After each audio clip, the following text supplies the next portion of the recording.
Apologet Islam dan Kristen bersama-sama mencegah berkembangnya paham intoleran, radikalisme, dan terorisme di sosial media. Jujur ya, ini adalah pengakuan kiamat yang sangat luar biasa. Karena saya mengalami hal itu. Nah, yang kedua, ya, kiamat itu saya ajukin jempol karena memiliki ada yang namanya risau. Ini risau teman-teman. Seharusnya orang umat Islam itu malu kalau ada orang-orang Kristen yang memiliki risau. Karena apa? Umat Nabi Muhammad itu seharusnya sudah layaknya memiliki risau. Risau apa? Risau akal terjadi sesuatu yang buruk. Seperti itu tadi risau bang. Itu dia risau. Kalau dia bicara, kalau 5 tahun ke depan tidak ada seperti ini, rum-rum seperti ini yang baik, kita khawatir apa yang akan terjadi di Indonesia. Ini risau dia. Jadi ada fikir dia untuk bagaimana Indonesia ini supaya tidak terjadi sesuatu hal yang buruk. Ayo teman-teman semua, kita hargai, kita apresiasi orang-orang yang punya pemikiran baik. Makanya kita jangan cenderung, ya, jangan karena kebencian kita terhadap satu kaum tadi menjadikan kita tidak berlaku adil terhadap mereka. Jadi siapapun mereka, bahkan kan kita selalu dengar dari guru-guru kita itu, ya, jangan kau lihat siapa yang bicara, tapi kau lihat apa isi dari yang dia bicarakan, apakah itu bermanfaat atau tidak. Maka ambil baiknya, buang buruknya. Jangan kalian pandang kiamat yang ngomong, atau Tuan Logika yang ngomong, atau Bang Ramdan yang ngomong. Ya, tapi isinya itu benar enggak? Nah, ini satu lagi Bang Ramdan ya. Mereka ini tidak melihat apa yang diucapkan, tapi mereka melihat itu siapa yang mengucapkan. Kebalik ya. Kebalik ya Bang ya. Seharusnya kan kita melihat apa yang diucapkan, bukan melihat siapa yang mengucapkan. Tapi mereka kebalikannya teman-teman. Mereka melihat siapa yang mengucapkan. Sekalipun yang saya bawakan Al-Quran, mereka akan bantah. Itu udah fakta. Karena saya sering di sini bawa ayat Al-Quran juga. Ya seperti Bang Ramdan juga, itu mereka akan bantah. Karena apa? Mereka tidak peduli dengan ayat Al-Qurannya. Yang mereka pedulikan adalah ini yang ngomong ini penghujat, yang ngomong ini si logika munafik kafir Quraisy ini. Begitu.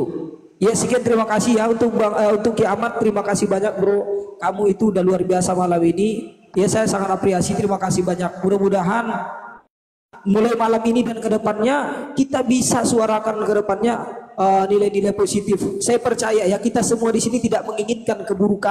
Sebagaimana ada 2 orang yang kecelakaan, ya mereka tidak menginginkan itu, kecelakaan itu, tapi begitulah terjadi. Bukan itunya lagi yang kita pikirkan, tapi bagaimana cara antara kita ini menyadari atas kesalahan-kesalahan kita masing-masing dan mencoba untuk menciptakan sesuatu yang lebih baik. Sekian, terima kasih Bang Muslim. Silakan moderator. Oke, silakan yang mau ikut berdiskusi, silakan ajukan permintaan untuk naik ke atas ya, karena banyak juga kan teman-teman yang menyimak.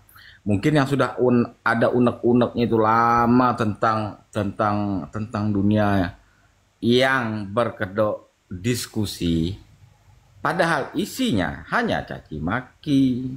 Silahkan ya bagi teman-teman yang mau bergabung ke atas, kita bertoleransi bersama, kan enaknya. Namanya Muslim berdampingan dengan kiamat, yang kata orang. Masuk loh Bang Muslim. Gimana Bang? Kiamat hari ini duduk di sini adem, dengan Papa Jahat Indonesia juga adem. Ini sekali lagi Bang Logika membuktikan ayat Al-Quran surah Al-An'am ayat 108. Betul. Luar biasa, ini terbukti. Mau bilang apa kita? Tapi ya betul, itu terbukti sekali Bang, terbukti sekali. Memang suasana yang kita ciptakan itu akan menciptakan ini ya. Memang kalau kita menghujat ya menghujat konsekuensinya. Balasannya hujat. Juga buat kiamat sering-seringlah mampir ke Komal Tuan Logika. Kita dari diri kita membangun ini. Saya juga tidak menghalangi kiamat juga. Apa ya artinya itu mengcounter wajah, mengcounter dia membela keimanannya. Kita juga tidak bisa menyalahkan ya.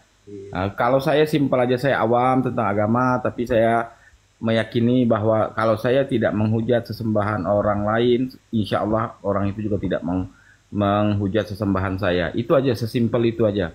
Dan saya meyakini bahwa sesungguhnya agama yang saya anut sampai di usia 40-an ini adalah agama yang rahmatan lil alamin. Dan saya yakin juga ini yang sok-sok garang di tok-tok ini, pada realnya mungkin bosnya itu kafir. Setiap Idul Fitri juga masih nunggu juga THR atau nunggu angpau. Cuman garangnya cuman di dunia maya aja. Jadi orang ini kadang dia standar gandanya ini susah. Tapi satu lagi ya rekan-rekan semua, kita tetap fokus mengkritisi apa yang tidak benar, apa yang dibuat oleh pihak manapun ya, kedua belah pihak. kita harus tetap kritis. Nah, kita membangun toleransi tapi tetap kritis. Yang memang mereka keliru ya kita kritisi terhadap hujatan takfiri mereka dengan kita ya dari zaman dulu sudah ada. Jadi santai aja. Paling konsekuensinya kena tombak, kena report kan itu aja. Betul. Jangankan kita Bang Muslim, Ali bin Abi Thalib, Utsman bin Affan aja dibilang kufur terhadap Al-Qur'an, ya apalagi kita. Begitu kan? Oke. Makanya dari kita. Ya, aku satu lagi nih Bang untuk kiamat ya. Kalau dia mungkin di tempat lain menghujat, saya tidak akan komentar banyak terhadap dia karena kenapa? Selagi saudara seiman saya juga masih menghujat, saya nggak mungkin mengkomentari orang di luar agama saya. Itu bukan berarti saya senang ya dengan penghujatan, tidak. Hanya saja kewajiban saya itu lebih diutamakan kepada orang-orang yang di internal saya sesama Islam begitu. Jadi bukan berarti saya nyuruh kiamat untuk menghujat tempat lain, tidak. Tapi seandainya setelah ini dia masih melakukan itu, saya tidak akan tanggapi tentang itu. Karena apa? Selagi orang Islam atau saudara seiman saya masih menghujat, masih kuat-kuat menghujat, ya saya nggak punya hak untuk mengomentari mereka dulu. Tapi bukan berarti saya setuju ya, tidak gitu. Tapi tempat saya ini saya pastikan untuk menerima siapapun, penghujat seperti apapun saya menerima di room saya ini, datanglah di sini, tetapi dengan warna yang berbeda. Terima ya Bang. Orang yang Ya, saya tetap saya terima Bang, tapi dengan warna yang berbeda. Maksudnya apa? Jangan membawa cara diskusi tempat lain ke tempat saya. Karena apa, di tempat saya ini ya seperti inilah, tidak ada saling menjatuhkan, tidak ada saling ini gitu. Tapi kalau di tempat lain saya berlepas diri, ya kembali kepada individu masing-masing gitu. Tapi kalau dibilang kritik teman-teman, saya akan tetap lebih kuat kritiknya ke internal. Karena kenapa? Ya kewajiban saya harus lebih itu. Ibarat saya ini seorang ayah, saya lebih punya kewajiban itu mendidik anak saya daripada anak tetangga. Kecuali anak tetangga itu anak saya juga kan begitu. Yang udah mungkin bisa gitu. Itu mungkin Bang. Ya udah, aku izin nanggapi ya Bang ya. Aku izin nanggapi. Jadi terkait dengan yang tadi Ki Ahmad sampaikan, Imam Samudra dan lain sebagainya, satu hal Bang Kiamat yang perlu kita syukuri hari ini, Densus 88 bersama dengan BNPT, alhamdulillah selama 2 tahun terakhir Indonesia mendapat predikat zero attack, yang artinya tidak ada kasus pengeboman maupun penembakan dari aspek terorisme atau zero attack tadi. Itu yang pertama. Yang kedua, Indonesia masuk dalam kategori negara dengan rendah resiko terorisme sebagaimana yang dirilis oleh Densus 88, dan itu kita bersyukur. Itu poin yang kedua. Poin yang ketiga, terkait dengan ekstremisme atau takfir, sebetulnya ini ya, Bang Tony tadi sempat menjawab, ada yang suruh cari data saya di ini, nggak apa-apa. Ini tulisan saya di Radar Detik, saya mengkaji korelasi gerakan ekstremisme, terorisme, dan ideologi khilafah ala Hizbut Tahrir. Waktu itu saya menyampaikannya di salah satunya di forum mahasiswa baru. Waktu itu memang ada forum penerimaan mahasiswa baru dan saya diundang sebagai pemateri dalam Fakultas Ilmu Dakwah dan Komunikasi. Jadi kalau ada yang nanya latar belakang pendidikan saya, nggak mungkin saya ngisi di kampus kalau saya nggak berkompeten. Oke, nah ini artikel saya cukup panjang Bang. Artinya saya mengatakan bahwa terrorism has not religion. Namun ada variabel-variabel yang kemudian saya tuliskan di sini. Bentar, kita scroll, ini panjang ya. Nih, kita mulai dari sini saja. Semua gerakan terorisme yang mencatut Islam sebagai tameng pembenaran atas tindakan biadab mereka pasti memiliki narasi, diksi, dan tujuan yang sama dengan kelompok-kelompok pengasong khilafah seperti Hizbut Tahrir. Nih, yaitu diantaranya ingin mengatakan syariat Islam secara kafah, mendirikan negara Islam, berjihad demi syahid, dan narasi keislaman yang mereka jadikan alat dan artikan lain untuk kepentingan pribadi, kelompok, serta ambisi politis mereka. Maka dari itu, kita bisa melihat betapa dekatnya korelasi antara ideologi khilafah ala Hizbut Tahrir dengan gerakan ekstremisme dan terorisme di dunia, dan khususnya Indonesia, karena mereka memiliki beberapa kesamaan pemikiran juga variabel yang saling mendukung satu dengan yang lainnya. Nih ya, ini tulisan saya Mas. Misalnya, kelompok-kelompok terorisme, mereka berpaham bahwa pemerintahan Indonesia atau negara maupun yang tidak menerapkan hukum dan atau tidak berhukum dengan hukum Islam, maka togut atau pemerintahan kafir. Yang kemudian pemahaman demikian juga dimiliki oleh sekelompok Hizbut Tahrir di Indonesia dan dunia, bahwa di mana setiap mereka berdiri, mereka akan mengatakan bahwa negara yang mereka tempati bukanlah negara Islam dan tergolong negara togut atau kafir karena tidak berhukum dengan hukum Islam. Lalu variabel selanjutnya adalah bahwa kelompok-kelompok ahlul bom, aku nyebutnya ahlul bom di sini, mereka meyakini bahwa siapapun yang tidak membaiat atau mengakui imam mereka, ini mirip-mirip sama sebelah kan, maka termasuk orang-orang kafir, artinya nggak sepaham dengan mereka itu kafir, yang akan mati dalam keadaan jahiliyah jika sampai wafatnya orang tersebut tidak juga menjadi bagian dari kelompok mereka atau tidak membaiat kepada imam, amir atau pemimpin kelompok tersebut. Hal serupa juga sama dengan apa yang diyakini dan diterapkan oleh kelompok Hizbut Tahrir, bahwa siapapun yang tidak berbaiat atau mengakui imam mereka maka akan mati dalam keadaan jahiliyah, sebagaimana kelompok ahlul bom pun meyakini yang demikian, dan keduanya memiliki kesepakatan yang sama bahwa Presiden Republik Indonesia bukanlah pemimpin atau ulil amri yang perlu ditaati karena tidak menjalankan hukum atau tidak berhukum dengan hukum Islam dalam menjalankan roda pemerintahannya. Variabel selanjutnya yang terakhir adalah salah satunya yang juga serupa antara kelompok ekstremisme terorisme dan dengan Hizbut Tahrir adalah keduanya sama-sama menentang nasionalisme. Keduanya memiliki kesamaan ingin meruntuhkan nasionalisme dan beranggapan bahwa nasionalisme adalah produk Barat dan upayanya memerangi Islam dengan memecah belah Islam dan mengotak-ngotakkan Islam. Selanjutnya kita persilahkan kepada Ki Ahmad. Waktu dan tempat dipersilahkan. Baik, terima kasih. Ya, jadi saya sering sampaikan, saya itu lebih tertarik bahas tentang kekristenan saja, karena memang ya di keluarga saya itu banyak yang misionaris, ya penginjil, bahkan ya di ini ya di jalan gitu ada orang apa diinjili. Ya, jadi saya sebenarnya lebih tertarik itu membahas tentang iman saya saja. Nah, jadi sama seperti cerita dari Pak Kisaru tadi. Ketika saya membahas tentang kekristenan, tiba-tiba dibawa, wow ada yang bilang misalnya Paulus menipu gitu. Wah ini orang begini. Saya jawab, setelah itu saya kembalikan gitu.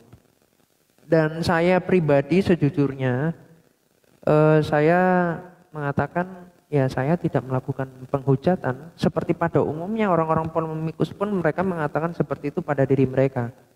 Kenapa? Ini salah satu contoh ya, salah satu contoh. Saya merasa bahkan saya mungkin kalau ada yang kenal sama Majid, ada yang kenal nggak? Beliau udah lama nggak muncul sih di TikTok. Tahu orang luar itu kan? Iya, orang Syria. Iya tahu. Jadi tahu. Lanjut. Saya udah lama juga berdiskusi dengan beliau dan pada akhirnya beliau lebih milih pada jalur keislaman dia sendiri. Ya, dia menolak hadis-hadis yang walaupun itu sahih sekalipun Bukhari pun, ya. Karena ini misalkan ya 4191 di sini disebutkan kalian adalah sebebek umat yang diutus kepada seluruh manusia. Al-Imran 110 kata Abu Hurairah. Sebaik-baik manusia untuk manusia adalah kalian membawa mereka dengan rantai hingga mereka masuk Islam. Nah, dan saya bisa membukakan 100 dalil yang serupa, yang seperti ini dan semuanya sahih, mau dari tafsir juga bisa ditunjukkan, dari hadis, dari syarahnya dan seterusnya. Jadi saya pribadi itu hanya rindu untuk ini ya, untuk mengedukasi di Indonesia ini supaya tentram, damai dan semakin banyak jiwa-jiwa yang dimenangkan. Itu saja tujuan saya. Nah, tetapi makanya saya mendukung apapun yang dilakukan Bro Logika ini supaya kaum-kaum yang radikal ini gitu tidak seperti itu. Dan saya pribadi juga sangat-sangat open masukan juga ya dari kawan-kawan Muslim yang tidak segolongan dengan mereka itu atau teman-teman Kristen yang memberi masukan, Ki kamu jangan kalimat yang seperti ini.